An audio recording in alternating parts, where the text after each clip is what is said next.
Amada igreja, eis o momento de meditarmos na palavra da salvação.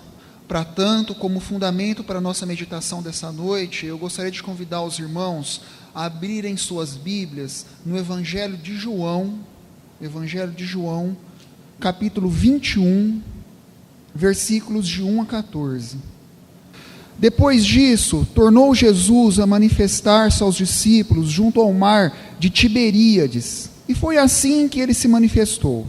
Estavam juntos Simão Pedro, Tomé, chamado Dídimo, Natanael, que era de Caná da Galileia, os filhos de Zebedeu e mais 2 dos seus discípulos. Disse-lhe Simão Pedro: vou pescar. Disseram-lhe os outros: também nós vamos contigo. Saíram e entraram no barco e, naquela noite, nada apanharam.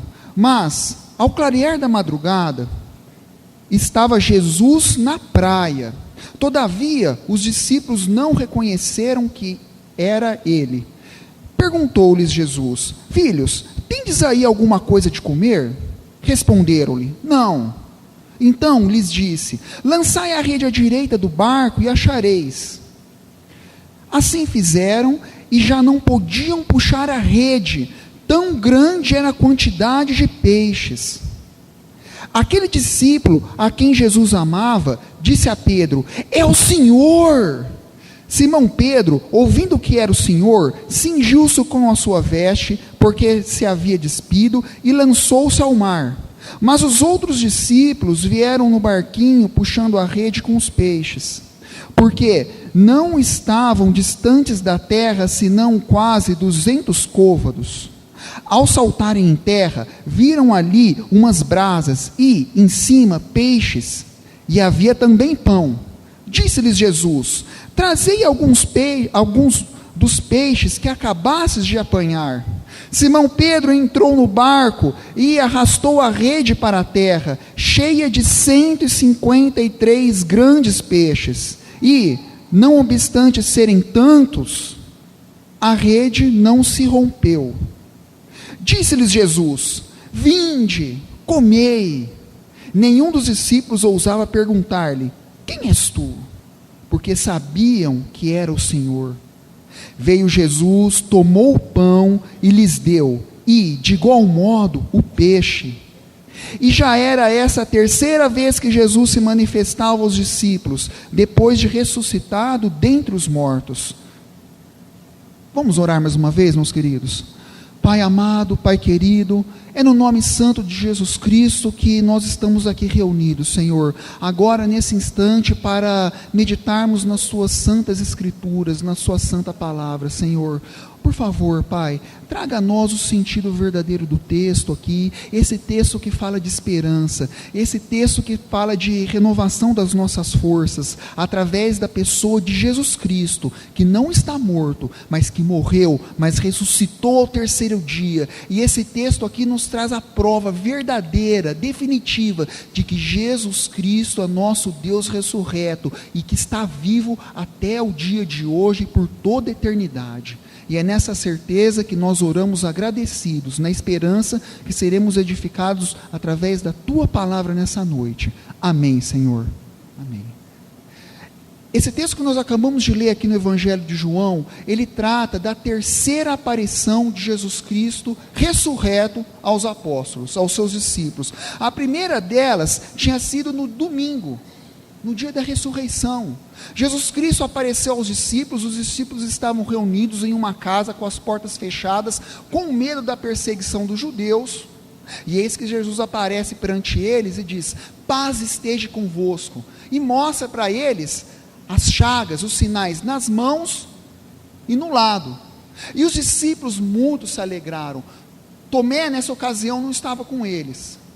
Numa segunda ocasião, 8 dias depois, no mesmo lugar, na casa, com as portas fechadas, eis que Jesus Cristo novamente aparece perante aqueles homens, e agora, nessa ocasião, na segunda delas, Tomé estava junto com eles, e eis que Tomé tem a oportunidade, o privilégio, de tirar todas as suas dúvidas do seu coração, vendo ali os sinais, nas mãos e no lado de Jesus Cristo, não morto, mas sim ressurreto. E essa passagem que nós lemos aqui, conforme o João nos diz aqui no versículo 14, e conforme eu mesmo aqui falei, trata-se da terceira aparição de Jesus Cristo ressurreto aos seus discípulos. E coisas maravilhosas aconteceram nesse episódio. Eles tiveram a oportunidade de colher, de apanharem uma grande quantidade de peixes. Eles tiveram a oportunidade de presenciarem, mais uma vez, de testemunharem Jesus Cristo ressurreto perante eles. E uma coisa que eu acho maravilhosa aqui, que muitas vezes passa desapercebida nos nossos olhos, nos nossos corações, durante a leitura desse texto, eles tiveram a oportunidade de compartilharem de uma refeição preparada, providenciada pelas mãos do próprio Jesus Cristo ressurreto. Percebam que maravilha dessa situação, que eles tiveram a oportunidade de usufruírem aqui nesse episódio. Coisas maravilhosas aconteceram nesse texto. E a primeira delas, que eu queria dizer também, é que Jesus ressurreto pode fazer as mesmas coisas que ele fazia antes de morrer na cruz. Jesus Cristo ressurreto, através dessa passagem que nós acabamos de ler aqui, ele é plenamente capaz de fazer absolutamente as mesmas coisas que ele fazia antes de padecer no seu sacrifício na cruz. E esse texto aqui que João nos escreve, que nos passa para os dias de hoje, aos nossos corações, tem justamente esse objetivo: provar que Jesus Cristo é capaz, ressurreto, de fazer as mesmas coisas que ele fazia antes. E aqui o interessante é que essa passagem aqui de João 21, versículos de 1 a 14, trata de uma pesca maravilhosa, que ocorreu com Jesus Cristo ressurreto, e que ela acontece exatamente nas mesmas condições que aconteceu a pesca maravilhosa lá do Evangelho de Lucas, capítulo 5, versículos de 1 a 11. Ela acontece nas mesmas condições, isso para provar que Jesus Cristo é capaz de fazer as mesmas coisas, mesmo depois de ressurreto. Aqui, a primeira semelhança que eu queria apresentar para os irmãos é que os dois episódios aconteceram exatamente no mesmo local. Aconteceram no mesmo local, que é o Mar da Galileia. O Mar da Galileia é um local conhecido por vários nomes. Mar da Galileia é um local que, na verdade, ele é um mar de águas salgadas, constituído por um lago, por um grande lago. E ele também é conhecido como Lago de Genezaré. Lá em Lucas capítulo 5, na pesca maravilhosa narrada em Lucas capítulo 5, esse lugar é conhecido como Lago de Genezaré. Quando nós vemos aqui para o Evangelho de João, esse mesmo local é conhecido como Mar de Tiberíades. Os dois episódios acontecem no mesmo local. É interessante nós percebendo, porque o Mar da Galileia está ao norte, aí nós temos o Rio Jordão, ao sul nós temos o Mar Morto. Os dois episódios ocorrem no mesmo local, no Mar da Galileia, e eles envolvem também os mesmos personagens, as mesmas pessoas. Lá em Lucas, na pesca maravilhosa narrada em Lucas, nós temos Pedro, Tiago e João. Tiago e João, que são os filhos de Zebedeu. E aqui, na pesca maravilhosa narrada em João, nós temos também os mesmos personagens. João, nós temos também Pedro, e nós temos também Tiago. Além desses mesmos personagens, nós encontramos aqui em João Tomé, Natanael e mais 2 discípulos. Então percebam que, além de ser no mesmo lugar, eles envolvem os mesmos personagens e também as mesmas condições. Percebam que na pesca maravilhosa narrada em Lucas, eles passaram a noite toda tentando pescar e nada conseguiram apanhar. E aqui, na pesca maravilhosa narrada no Evangelho de João, que nós acabamos de ler, nós também vemos aqui que eles passaram a noite inteira tentando pescar e nada apanharam. E também, os dois episódios são envolvidos com o mesmo resultado. Eles têm uma pescaria que é abundante. O resultado daquela pescaria, depois de muito esforço e depois de terem sido agraciados pela misericórdia e pela providência de Deus, ali através da pessoa de Jesus Cristo, eles têm uma pesca abundante, com um resultado abundante. Lá em Lucas nós vemos que o barco quase foi a pique, o barco quase afundou de tantos peixes que eles pescaram. E aqui quando nós vemos no Evangelho de João, esse episódio nos diz que eles pescaram 153 grandes peixes. Os dois episódios são envolvidos nas mesmas condições e também envolvem os mesmos resultados, uma pesca abundante. E aqui nós vemos, depois de tantas semelhanças, nós vemos também uma única diferença.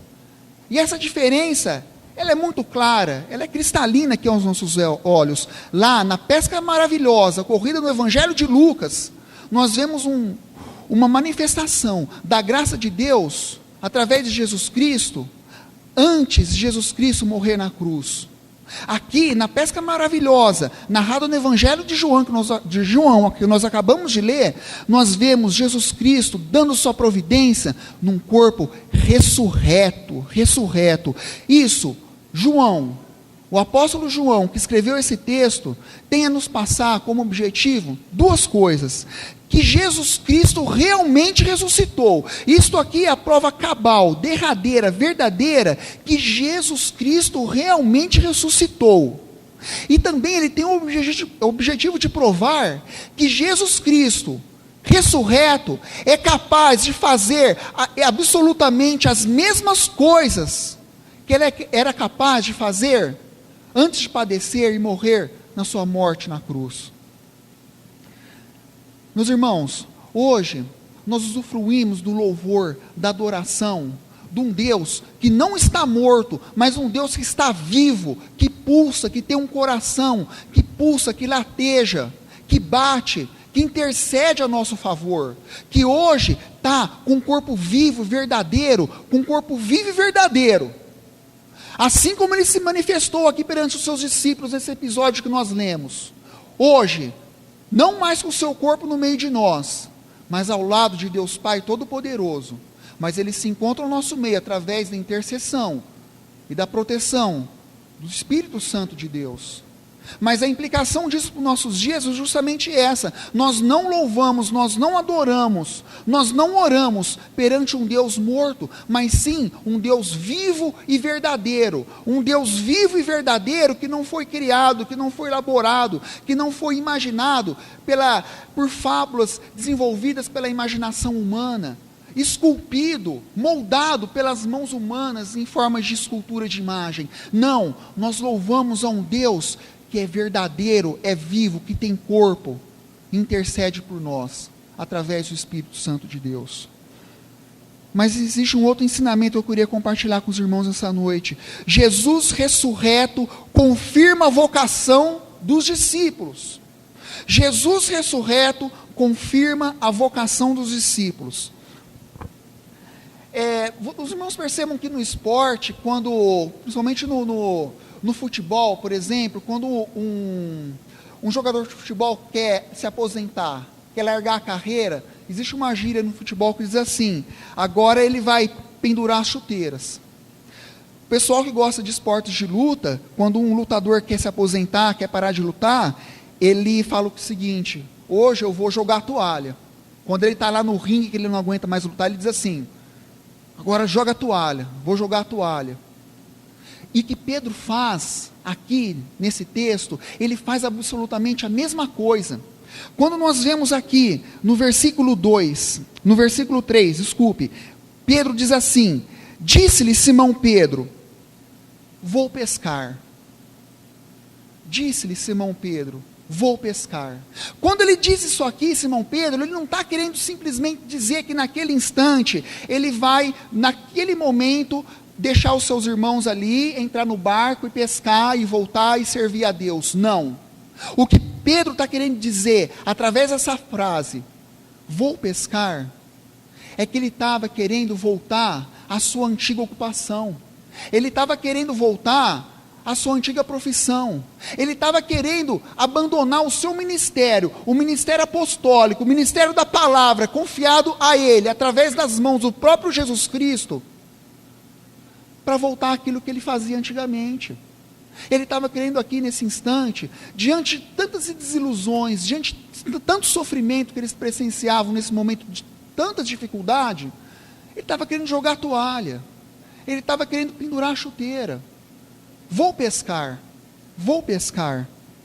E aqui vocês percebam que ele diz isso aqui com muito pesar no coração, com muita tristeza, porque se ele tivesse alegre, se ele dissesse tão somente que ele queria desenvolver a pescaria aqui naquele instante para ele ter o que comer e depois servir a Deus através do seu ministério apostólico, teria um sinal de exclamação aqui. Ele diria: vou pescar, mas eu vou voltar. Mas não tem sinal de exclamação, parece que ele diz com tristeza: vou pescar.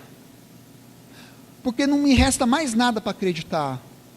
Porque nosso Senhor morreu, padeceu, e agora nós estamos sozinhos. O que resta de nós? Qual vai ser nossa missão agora? Eu não quero ser mais apóstolo. Vou pescar. Eu vou pescar. Ele já não queria mais ser pescador de homens. Agora, nesse momento, ele queria voltar a ser um mero pescador de peixes. E meus irmãos, aqui, Deus não permite que ele padeça em suas dúvidas. Percebam que em 2 episódios anteriores, eles tinham presenciado Jesus Cristo. Eles sabiam que Jesus Cristo tinha ressuscitado. Jesus Cristo apareceu para eles naquela casa fechada. Eles sabiam, mas ainda existia tantas dúvidas no coração daqueles homens. Tantas dúvidas. O que haveria de ser agora? Jesus está ressurreto, muito bem, nós estamos felizes, mas o que vai ser do nosso ministério apostólico? O que vai vir a seguir? O que nós faremos? Será que Jesus Cristo, apesar de ressurreto, ainda vai continuar a caminhar com a gente? Ele ressuscitou, muito bem, mas o que vai ser de nós? Será que ele vai ainda continuar a caminhar com a gente? Será que ainda ele quer que a gente sirva através do nosso ministério apostólico? O que vai ser de nós? Mas aqui o importante é que Deus restaura a confiança desses homens. Ele restaura a confiança desses homens. E eles passaram então a noite inteira pescando. Os outros discípulos acompanharam Pedro. Eles passaram a noite inteira pescando, nada apanharam. E existe um significado nisso. Jesus Cristo não permite que eles nada apanhem durante a noite para provar que aquela ocupação que eles tinham não era a verdadeira ocupação deles, que eles necessariamente deveriam voltar para a verdadeira ocupação na qual eles foram designados, que era o ministério apostólico, a pregação da palavra da salvação, a pregação do evangelho. E nada eles pegaram durante a noite. Mas, ao clarear da madrugada, estava Jesus na praia. Todavia, os discípulos não reconheceram que era ele. E aí, Jesus Cristo pergunta a eles. Perguntou-lhe Jesus, versículo 5: Filhos, tendes aí alguma coisa de comer? Essa pergunta tem sua razão de ser. Jesus Cristo quer dizer assim: vejam só. Com essa pergunta, Jesus Cristo quer dizer assim: vejam só, vocês percebam que essa ocupação não é a de vocês? Vocês percebam que fora da minha providência, vocês nada podem fazer? Vocês nada podem fazer?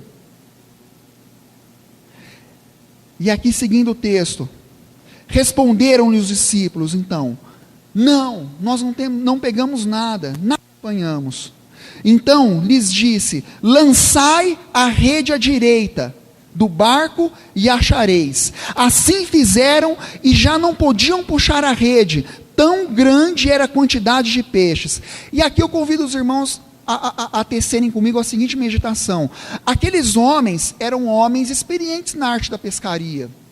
Eles sabiam a direção onde eles tinham que lançar a rede. Eles sabiam num lugar onde a coloração da água era de tal tonalidade que ali existia uma determinada espécie de peixe. Eles sabiam onde a água corria numa tal intensidade, numa tal velocidade, que ali eles poderiam jogar a rede e apanhar peixes. Imaginem só, eles sabiam muito bem o que eles estavam fazendo, eles não precisavam de orientação de ninguém para exercer o ofício deles, a profissão deles ali. Eles sabiam todos os segredos da pescaria, da arte da pesca. E muito mais do que isso, os irmãos percebam que eles passaram a noite inteira pescando. Com certeza, à direita, onde Jesus Cristo indicou para eles jogarem a rede, eles várias vezes naquela noite já tinham jogado aquela rede ali naquele lugar, à direita do barco, mas nada pescaram. Mas fazendo a mesma ação, o mesmo feito, só que agora, sob a orientação de Jesus ressurreto, assim eles conseguem êxito na sua tarefa. Jesus Cristo quer provar para eles o seguinte, que Deus, Jesus Cristo ressurreto, ainda exerce domínio sobre a vida deles. Eles podiam ter dúvidas nos seus corações, eles podiam ter o intento, a intenção, a vontade de abandonar o ministério apostólico e voltar para a antiga profissão deles, mas de maneira nenhuma Deus permitiria isso, porque Deus é fiel nos seus desígnios, e Deus, através de Jesus Cristo ressurreto, nesse episódio, exerce fielmente o domínio sobre a vida desses homens, dizendo, ali à direita, joguem a rede que vocês vão apanhar os peixes. E aqueles homens, fazendo a mesma coisa que eles fizeram a noite inteira, só que agora, amparados pela orientação do Senhor Jesus ressurreto, assim eles conseguem êxito. A lição disso é o que nós já dissemos. Deus, através de Jesus Cristo ressurreto, exerce domínio sobre a vida desses homens. E nos dias de hoje, Jesus Cristo exerce o seu domínio sobre nossas vidas também.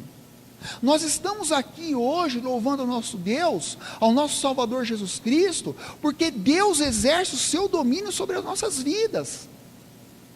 Nós aceitamos Jesus Cristo como nosso Salvador, não por nossa vontade, porque pela nossa vontade a gente queria seguir nossos próprios caminhos, mas Deus, através de uma operação exclusiva e soberana do seu Santo Espírito, toca em nossos corações, exercendo o seu domínio sobre nossas vidas, falando assim, seu caminho não é esse, seu caminho é me seguir, fazendo com que ele fez exatamente com seus discípulos, os discípulos querendo voltar a pescar, e eles pegando esses homens, e trazendo para o verdadeiro caminho que era deles, que era o ministério apostólico, o exercício da pregação do Evangelho, da palavra da salvação. Jesus Cristo, nos dias de hoje, ainda exerce plenamente o seu domínio sobre as nossas vidas, Eu queria compartilhar agora um terceiro e último ensinamento que esse texto nos traz. Jesus ressurreto chama os discípulos para um relacionamento verdadeiro. Jesus ressurreto chama os discípulos para um relacionamento verdadeiro. Aqui, a partir do versículo 9, nós vemos o seguinte: ao saltarem em terra, viram ali umas brasas, e em cima peixes, e havia também pão. E aí Jesus Cristo diz assim aos discípulos, versículo de número 10, trazei alguns dos peixes que acabastes de apanhar. Versículo 11, Simão Pedro entrou no barco e arrastou a rede para a terra, cheia de 153 grandes peixes. Não obstante serem tantos, a rede não se rompeu. Vejam só, aqui a demonstração da intenção de Jesus Cristo desenvolver com aqueles homens agora, a partir desse momento, um relacionamento verdadeiro, um relacionamento de intimidade. E Jesus Cristo disse assim, no versículo 12, disse-lhes Jesus, vinde, comei. E nenhum dos discípulos ousava perguntar-lhe, quem és tu? Porque sabiam que era o Senhor. Segundo a tradição judaica antiga, contemporânea de Jesus Cristo, uma maior demonstração que o judeu pode fazer para uma outra pessoa, a maior demonstração de amizade que um judeu pode fazer para uma pessoa é falar assim para ela, vem aqui almoçar comigo, vem aqui compartilhar da mesa comigo. Essa é a maior demonstração, segundo a cultura hebraica antiga, contemporânea de Jesus Cristo, nesse evangelho aqui, significa...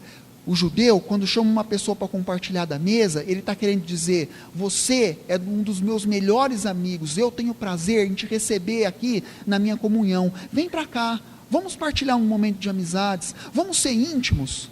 É isso que Jesus Cristo queria dizer para esses homens aqui.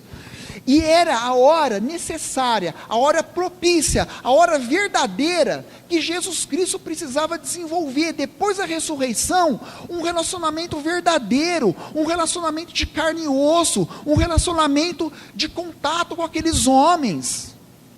Um relacionamento que você faz com uma pessoa real, que você come com ela, partilha o pão, mastiga um pão, partilha de um peixe ali, conversa, bate um papo, como nós fazemos nos dias de hoje. E é isso que Jesus Cristo faz aqui. Perceba um detalhe interessante: nas duas primeiras aparições de Jesus Cristo depois de ressurreto, ele aparece perante os discípulos, ele se manifesta perante os discípulos, mas ele não se relaciona com aqueles homens. Ele vai até aquela casa fechada, os discípulos estão lá reunidos com medo dos judeus, as portas estão todas fechadas, ele aparece perante os discípulos, mas não desenvolve nenhum relacionamento de intimidade ali com eles. Parece que ainda existe um certo acanhamento entre eles, vindo da parte não de Jesus Cristo, mas da parte dos discípulos. E Jesus Cristo se apresenta nesses dois primeiros episódios de uma forma ainda muito contida. Ele se manifesta e se afasta. Ele se manifesta, mostra os sinais nas mãos, mostra os sinais nos lados, declara-lhes: paz esteja convosco, e se afasta, e se ausenta, e desaparece. Mas agora a situação é completamente diferente. Jesus Cristo, ele compartilha de momentos de intimidade com aqueles homens, como nós fazemos com nossos entes queridos em nossas casas, almoçando, jantando com eles, desenvolvendo, usufruindo coisas reais do nosso dia a dia. E isso aqui, existe nesse relato aqui um significado muito importante, porque João desenvolveu esse relato aqui. Na época da confecção desse evangelho, na época que esse evangelho foi escrito, cerca de mais ou menos aproximadamente 70 anos depois da morte, ressurreição e assunção aos céus do nosso Salvador Jesus Cristo, a igreja primitiva estava sendo assolada por doutrinas estranhas, por heresias, principalmente do gnosticismo. O gnosticismo achava que o Espírito de Deus não podia habitar numa carne pecadora. Jesus Cristo se incorporou em um homem, o Espírito de Deus se incorporou na pessoa de Jesus Cristo num homem feito de carne e osso como nós, mas aquela carne ainda era má, porque era carne como a nossa. E Jesus Cristo não tinha o Espírito de Deus presente nele eternamente. Não havia essa união inseparável, como as Sagradas Escrituras realmente nos ensinam. O que os gnosticistas ensinavam era que o Espírito de Deus veio a Jesus. Jesus até então, até na época do batismo, na ocasião do batismo, ele era tão somente um rabino ali, uma pessoa estudiosa da lei, frequentadora das sinagogas, um homem muito inteligente, muito sábio, mas ele não era filho de Deus. Ele ainda não tinha natureza divina associada indissoluvelmente à sua natureza corpórea, à sua carne. Ele só recebeu a natureza divina, o Espírito de Deus, com o batismo, e antes dele morrer na cruz, o Espírito de Deus havia se ausentado dele, voltou para os céus. João quer combater a doutrina do gnosticismo, e também uma outra doutrina muito mais perversa e radical, a dos docetistas. Os docetistas, numa linha muito mais radical, eles diziam que Jesus Cristo, e isso é um absurdo, mas era o que eles acreditavam, e os livros de história da igreja estão aí para confirmar isso. Jesus Cristo não podia habitar numa matéria, num corpo físico, porque o corpo físico é perverso por natureza.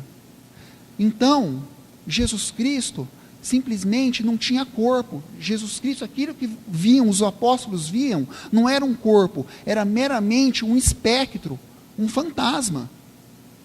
Jesus Cristo não tinha corpo. E João, aí vejam o objetivo do evangelho de João aqui na narrativa dessa passagem. João quer mostrar que Jesus Cristo ressurreto não é fantasma, ele não é espectro, ele é uma pessoa de carne e osso que vai lá e come, que ele vai lá e bebe, que ele come pão, que ele prepara um alimento, que ele convida os seus discípulos para partilhar de uma mesa junto com ele ali na beira da praia. Um espectro, um fantasma não pode se alimentar. Um espectro, um fantasma não pode sentar à mesa e compartilhar de momentos de intimidade com outra pessoa. Daí o objetivo dessa narrativa no Evangelho de João. Meus irmãos, e nos dias de hoje, Jesus Cristo ainda nos convida, e nos convidará até a sua volta grandiosa, a termos um relacionamento de intimidade com a sua pessoa. Deus não é um Deus distante, é um Deus perto, que Ele se faz perto de nós através da pessoa do seu Filho amado Jesus Cristo ressurreto. E a importância para os nossos dias desse ensinamento é muito grande, é muito grande. Jesus Cristo ressurreto nos convida a ter um relacionamento de intimidade, de proximidade com Ele.